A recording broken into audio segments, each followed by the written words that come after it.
without without that money, you can always use home, but the home program is very, very difficult to use.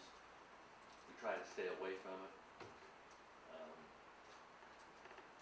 But those are the two sources for your soft money and that I rely on. And so you use those with tax credits. You can make multi-family affordable housing developments work. But you can't do it just with tax credits alone. You have to have some soft money. The goal is to have no debt, is what I'm trying to say. So you have no debt or very little debt, and then hopefully the rents, and typically to compete with tax credits, you're going to have to be renting to people under 60% of medium income. You're going to be renting to a lot of people with extremely low incomes. So the rents they're going to pay are not enough for your management fees. That's where I'm going with this. So it's quite a difficult task to fit all that together and make it work. And that's, of course, after you find the land and the infrastructure to start you out. So I don't know if that answers the question. In your project, you started with 157. Oh, you're talking of, You're down yeah. now to 126 units. Yeah, if we go over to Brush Street, and there's been a lot of numbers discussed in the last 2 weeks, but we did start out with 152 or 153 units. We have that many sewer hookups, we have that many water hookups, but in the process of the environmental review that our engineer was doing for the focused EIR, they discovered that the Corps of Engineers study that was done in the mid-80s wasn't any good. I'll just put it that way. Model problems or something. So it became apparent that that creek, Ore Creek, is overburdened already. So no new flows can be put into Ore Creek unless you deal with the burden. So the answer to the overburden is to widen the creek, not only just to get it to where it's not overburdened anymore, but then widen it so we can put some additional drainage into it when we build. And that reduced the number of units that we could build. I thought down to 126, but I saw a drawing just in the last few days that was 135.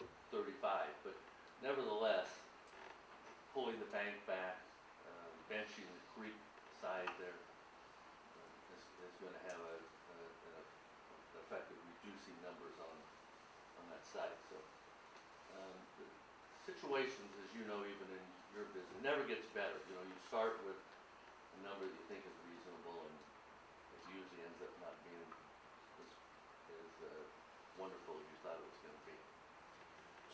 We've been working on that development for at least 3 years. When, with the widening of the creek, you'd have to do that clear to the river, right? Not just No. that section? No, well, I say no. The engineer tells us, we spent $120,000 in the last year on that alone. And what it tells us is if we widen our section and the section that Thomas owns, which is on the lower side of the proposed bridge, I don't know what the footage is there, but he has to widen his also. You widen those two areas, then that creates a situation where there should not be future flooding. Now, if you talk about, because the freeway bridge is a huge culprit there.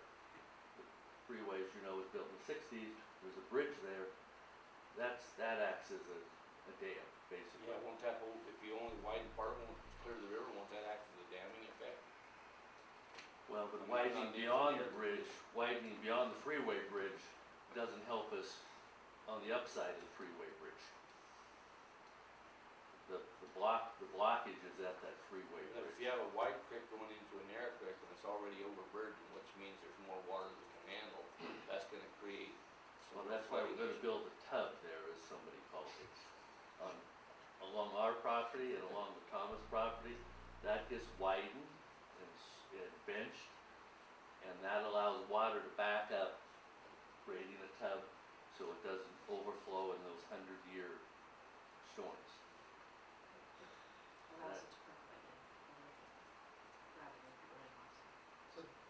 project that's, in my mind, the best case scenario. We had a landowner that donated land. We had the Orchard Street Bridge that was supposed to happen. We had a potential source of funding, and the next thing you know, we get hung up with Army Corps. That creates some delays, additional $120,000. He has to back off on the number of units, so you start pushing the cash flow, and we won't know until the next 12 months go by if we can pull this project back together again. This was probably one of the best opportunities we had to do some housing, of truly affordable housing, and now we're getting constrained by, again, the regulatory environment in which we operate. And so the added studies and the added timeframes also are jacking the cost up, pushing it out of affordable housing That's correct. in the concept. Yeah, absolutely, those are all true statements. You know, that land currently is zoned industrial, and we're proposing to